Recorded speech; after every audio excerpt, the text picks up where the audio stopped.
Good morning. It's a lovely morning this morning. I'm Pearl Walker and I attend St Nicholas Church in Nore Road. For some years I served the parish as a church warden. But before I retired, I worked for more than 28 years at the Baptist College in Bristol.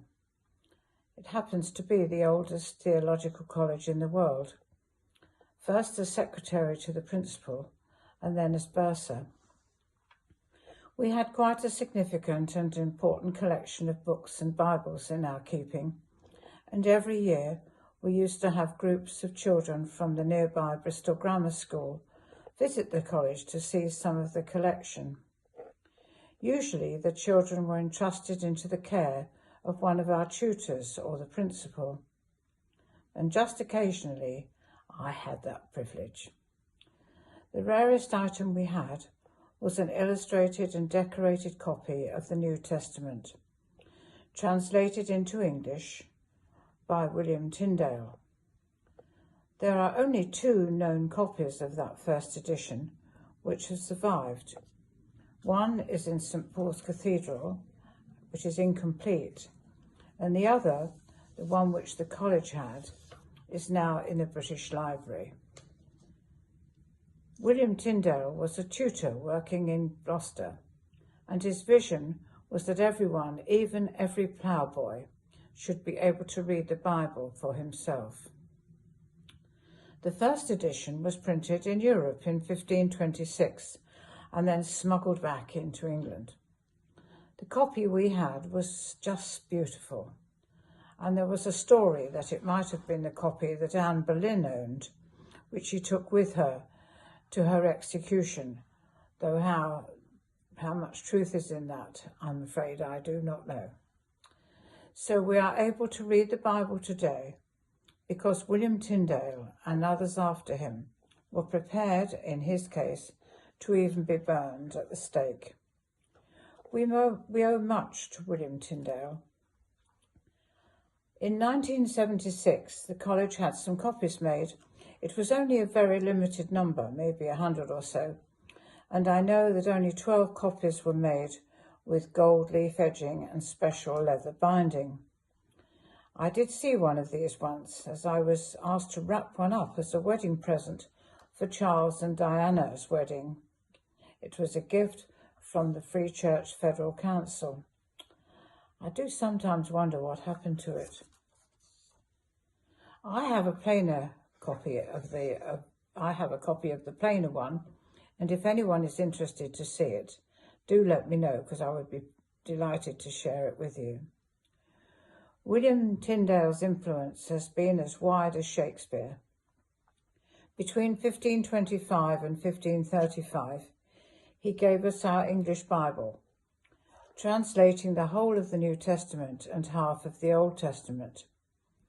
His pocket-sized Bibles were smuggled into England, ruthlessly sought out by the church, confiscated and then destroyed.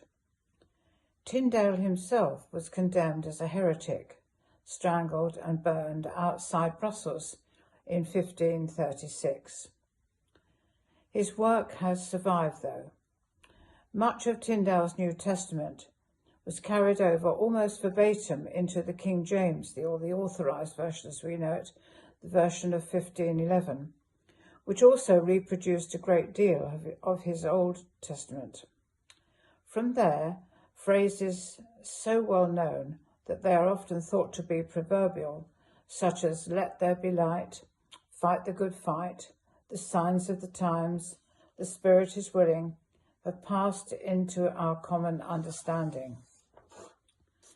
So on this, the 500th anniversary of the publication of the first edition of the New Testament, I thought I would read William Tyndale's translation of 1 Corinthians 13, a passage known and familiar to most. Here it is. "Though I speak with the tongues of men and angels, and yet had no love, I was sounding brass and as a tinkling cymbal. And though I could prophesy and understand all secrets and all knowledge, yes, If I had all faith so that I could move mountains out of their places, and yet had no love, I were nothing. And though I bestowed all my goods to feed the poor, and though I gave my body, even that I burned, and yet have no love, it profiteth me nothing. Love suffereth long, and is courteous. Love envieth not. Love doth not act forwardly.